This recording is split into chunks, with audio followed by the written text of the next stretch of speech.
प्रधानमंत्री जन धन योजना के माध्यम से हम देश के गरीब से गरीब लोगों को बैंक अकाउंट की सुविधा से जोड़ना चाहते हैं।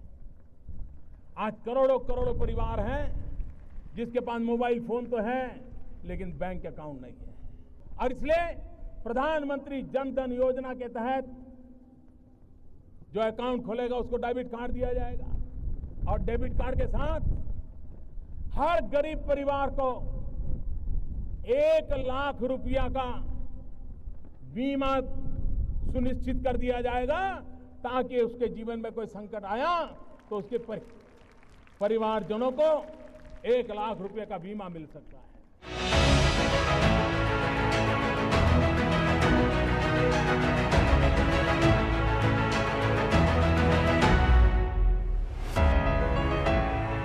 लाल किले की प्राचीर से प्रधानमंत्री की इस घोषणा में गरीब किसानों और मजदूरों का दर्द था। बैंक खाते नहीं होने से ये गरीब लोग कर्ज में डूबे होते थे। ब्याज की चकरा देने वाली गरीब जीना मुश्किल कर देती थी। कर्ज चुकाते चुकाते अपनी ही कमाई की कमर टूट जाती थी, लेकिन ब्याज चुकता नहीं हो पाता था। ईज ऑफ लिविंग के जरिए प्रधानमंत्री नरेंद्र मोदी ने नए भारत की मजबूत नींव रखी, देश की गरीब जनता को कर्ज से मुक्ति दी।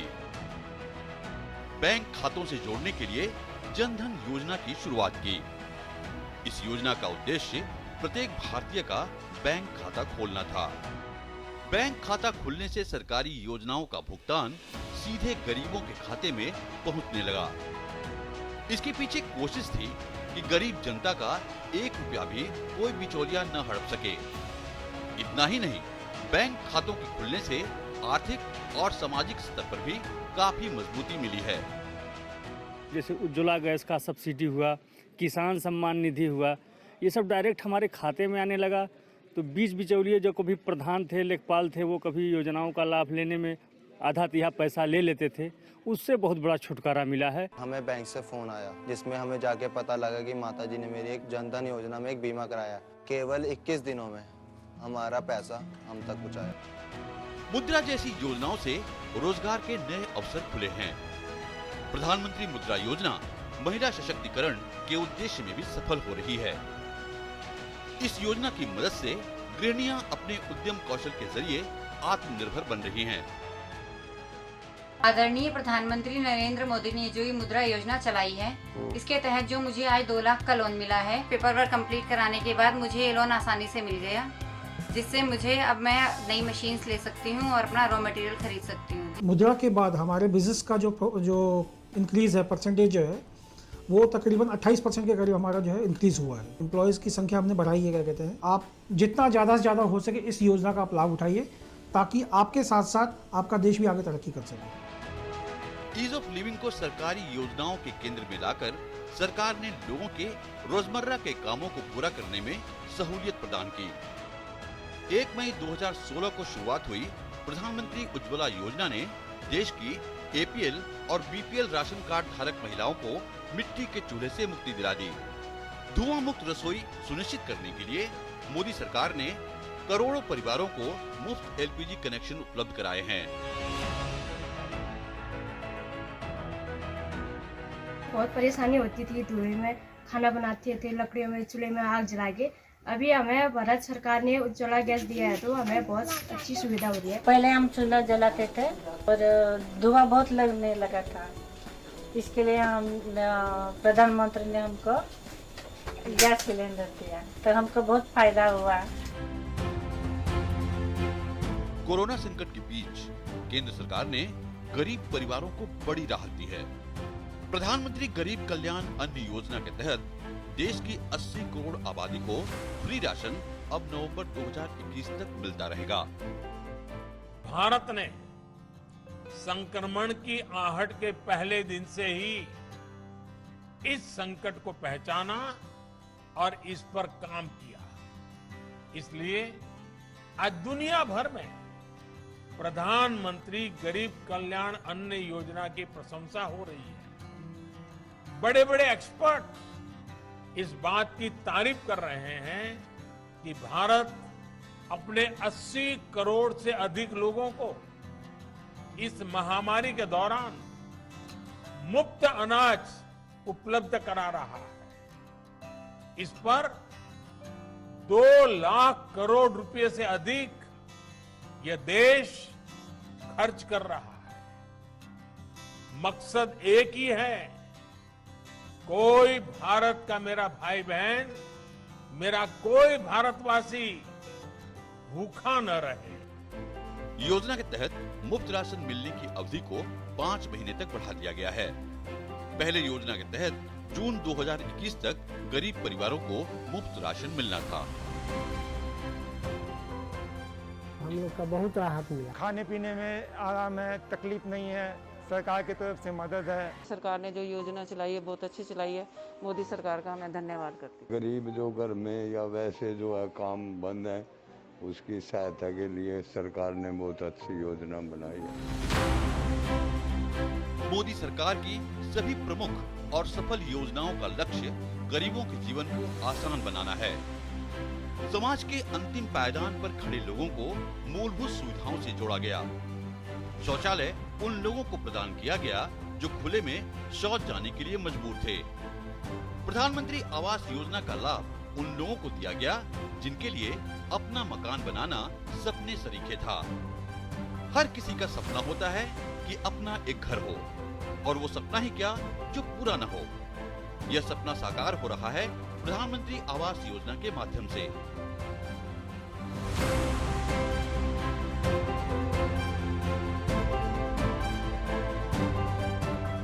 मिलिए कैलाश बेन से। हर किसी की तरह इनका भी ये सपना था कि अपना एक आशियाना हो। इस सपने को पंख देकर इसकी उड़ान भरी है प्रधानमंत्री आवास योजना ने। अहमदाबाद के सानंद तालुके के खरोज गांव में कई लोगों को प्रधानमंत्री आवास ग्रामीण योजना के तहत घर मिले, जिसमें कैलाश बेन भी शामिल हैं। बारिश की वजह से कच्चे मकानों में अक्सर स्थितियां बिगड़ जाती थी, जिस वजह से इनका घर में रहना काफी मुश्किल हो जाता था। लेकिन 2 साल पहले प्रधानमंत्री ग्रामीण आवास योजना से इन्हें पक्का अपना मकान मिला। 2 साल पहले पति की मृत्यु के बाद कैलाश बेन खुद मजदूरी कर अपना गुजारा चलाती हैं और अपने बच्चों को भी पढ़ने भेज रही हैं। पहले मेरा घर कच्चा था, इसमें मुझे बहुत तकलीफ पड़ती थी। इसमें पानी बारिश होती थी तो बारिश में हमारे घर में भी जगह न थी ते भी छोकरा बेसी न था सकता, हमें रहती न थी सकता, અને पानी बहुत पड़ता था। इसलिए हमारी सरकार ने सहाय मड़ी, पक्का घर बन गया। इसलिए सरकार ने सुविधा के हमने पक्का घर बना दिया। जब हमारा घर कच्चा था तब हम ठीक से पढ़ भी नहीं पाते थे, और बारिश आती है तब घर में टिप्पे होते हैं और भर जाता है। जब हमारा घर पक्का हुआ तब बारिश के टिप्पे भी नहीं होते हैं। अब हम ठीक से पढ़ पाते हैं। कैलाश बेन की तरह लीला बेन को भी प्रधानमंत्री आवास योजना के तहत ये पक्का मकान मिला। बारिश तूफान की वजह से अक्सर इनका कच्चा मकान तहस नहस हो जाता था, जिसे इन्हें दोबारा बनाना पड़ता था। और ऐसी परेशानियों के बीच जीवन बिताना इनके लिए आसान नहीं था। ऐसी स्थिति में मानो एक वरदान की तरह पीएम ग्रामीण आवास योजना इनकी जिंदगी में आई और इन्हें अपना पक्का मकान मिल गया।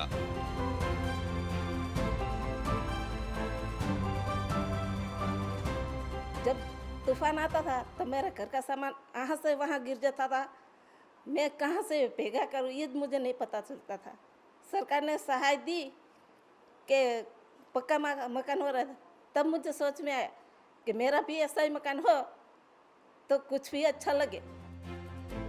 हर व्यक्ति की तरह इन महिलाओं ने भी अपने घर का सपना देखा था और इस सपने को प्रधानमंत्री आवास योजना ने पूरा कर दिया है। मानो एक अंधेरे भरी जिंदगी में अब रोशनी छा गई है। पहली बार 2003 में मुख्यमंत्री के रूप में शपथ लेने के कुछ साल बाद नरेंद्र मोदी ने स्वागत नाम से एक ऑनलाइन शिकायत निवारण प्रणाली की शुरुआत की। मकसद था राज्य में ई गवर्नेंस को बढ़ावा देना। साल 2009 में इसे तालुका स्तर और 2011 में इसके ग्राम स्तर के अवतार का शुभारंभ किया गया। सन 2010 में स्वागत कार्यक्रम को सार्वजनिक सेवा में पारदर्शिता और जवाबदेही में सुधार के लिए संयुक्त राष्ट्र संघ के द्वारा अंतर्राष्ट्रीय स्तर पर मान्यता दी गई थी। समाज के अंतिम पायदान पर खड़े व्यक्ति तक तकनीक की सुविधा पहुँचे, आमजन तकनीक को अपनी जिंदगी का अहम हिस्सा माने, इस उद्देश्य की पूर्ति के लिए सरकार ने डिजिटल इंडिया कार्यक्रम की शुरुआत की थी। मोदी सरकार ने ग्रामीण क्षेत्र में विशेषकर महिलाओं के सशक्तिकरण के लिए दीनदयाल अंत्योदय योजना, राष्ट्रीय ग्रामीण आजीविका मिशन योजना की शुरुआत की। यह योजना गरीब एवं विशेष रूप से महिलाओं के लिए मजबूत संस्थानों के निर्माण एवं वित्तीय सेवाओं और आजीविका सेवाओं से इन्हें जोड़ने के लिए चलाया है, जिसके सुखद परिणाम अब देखने को मिल रहे हैं। मध्य प्रदेश के आदिवासी बहुल डिंडौरी जिले की चंद्रकली मरकाम मेहनत, लगन और हौसले की जीती जागती तस्वीर है। भारिया जनजाति की चंद्रकली को पहले जीवन में काफी आर्थिक परेशानियों का सामना करना पड़ा। उन्हें 20 रुपए प्रतिदिन की मजदूरी भी मुश्किल से मिलती थी। कुछ साल पहले चंद्रकली ने ग्रामीण आजीविका मिशन की सहायता से पोल्ट्री फार्मिंग की तरफ कदम रखा और पोल्ट्री फार्म कोऑपरेटिव सोसाइटी बनाई। इसमें पहले केवल 60 लोग ही जुड़े। आज इस सोसाइटी से 23 गांवों की महिलाएं जुड़ चुकी हैं। अपने कौशल और गांव को आगे बढ़ाने के लिए इन्हें 2020 में confederation of Indian industry foundation ने माइक्रो एंटरप्राइजेस श्रेणी के वुमेन एग्जेम्पलर अवार्ड से नवाजा था। पहले कोई आय का कोई जरिया नहीं था हम लोगों के पास, मजदूरी करने जाते थे, बच्चों का देखभाल भी नहीं हो पा रही थी। और जो मुर्गी पालन जहाँ से हम लोग शुरुआत किए हैं तो हम लोगों की घर की भी हालत सुधार है। भैयाओं से जो पहले हम लोगों को कोई भी खर्च करते थे तो बिना पूछे हम लोग खर्च नहीं कर पाते थे। बिना 2 हफ्ता भर से हम लोग पूछते थे कि हम लोगों को ये चीज़ खरीदना है करके, तो बहुत मुश्किल से हाँ बोलते थे तो खरीद पा रहे थे। उसमें भी जो हम लोगों को ज़रूरत के सामान खरीदना रहता था तो वो ज़रूरत हम लोग पूरा भी नहीं कर पा रहे थे। जब से हम लोग मुर्गी पालन के काम किए हैं तो जो भी हम लोगों की इच्छा हुई वो सामान खरीद के अपने शौक पूरा कर सकते। सामाजिक कल्याण की दिशा में एक और कदम उठाया गया जब सरकार ने सुदूर क्षेत्र में सामान्य सेवा केंद्र की स्थापना करना शुरू किया। सरकार की तरफ से JAM ट्रिनिटी यानी जनधन आधार मोबाइल और डीबीटी ट्रांसफर यानी उपभोक्ता के खाते में सीधे चेक या पैसे डालने की शुरुआत हुई। मैंने अपनी 50 क्विंटल गेहूँ बेची थी, जो कि मेरे खाते में पेमेंट आ चुकी है डायरेक्ट। सरकार का इसके लिए मैं आभार व्यक्त करता हूँ। पहले हमारे खाते में कभी ऐसे पेमेंट आई नहीं। अभी हमें किसी के पास जाने की जरूरत नहीं पड़ेगी। सरकार ने हमारे खातों में डायरेक्ट पेमेंट डाल के बहुत बढ़िया किया है। इसका सबसे अधिक फायदा कोरोना काल में दिखाई दिया। उस समय रेहड़ी पटरी लगाने वाले छोटे कारोबारियों के सामने रोजगार का संकट खड़ा हुआ तो केंद्र सरकार ने मदद का हाथ बढ़ाया और ऐसे कारोबारियों को प्रधानमंत्री स्वनिधि योजना से राहत मिली। योजना से सड़क किनारे रेहड़ी पटरी लगाने वाले कारोबारियों को अपनी आजीविका दोबारा शुरू करने के लिए आसानी से ऋण मुहैया किया गया। ये योजना अपने उद्देश्य में सफल रही है और छोटे दुकानदारों को इससे काफी लाभ पहुंचा है।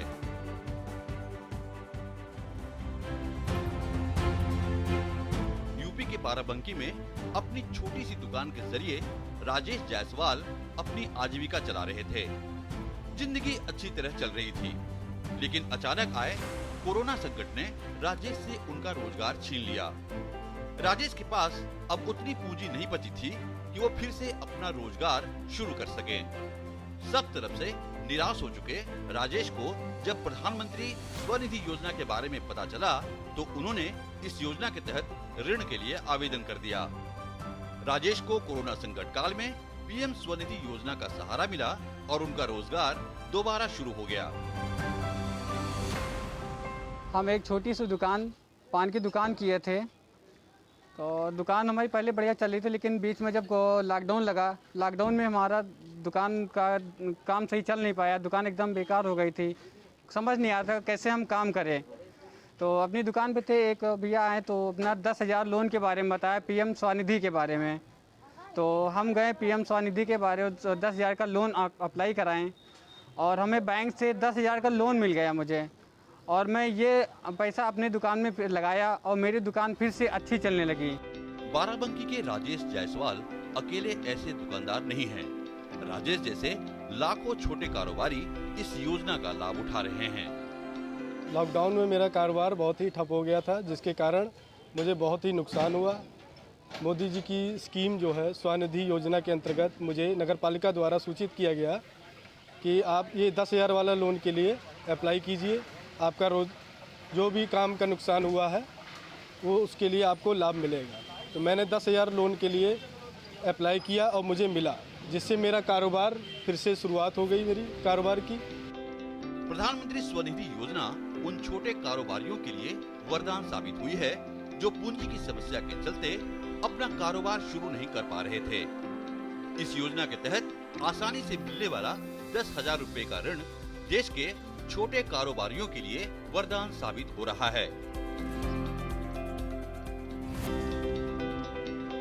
अन्नदाता के लिए खेत ही उनकी कर्मभूमि है, लेकिन कभी-कभी मुनाफे के साथ साथ लहलहाती फसलें भी प्राकृतिक आपदाओं की भेंट चढ़ जाती थी। उसके बाद उनके पास कर्ज में डूबने के अलावा कोई विकल्प नहीं बचता था। पीएम फसल बीमा योजना ऐसे किसानों के लिए एक बड़ी राहत लेकर आई।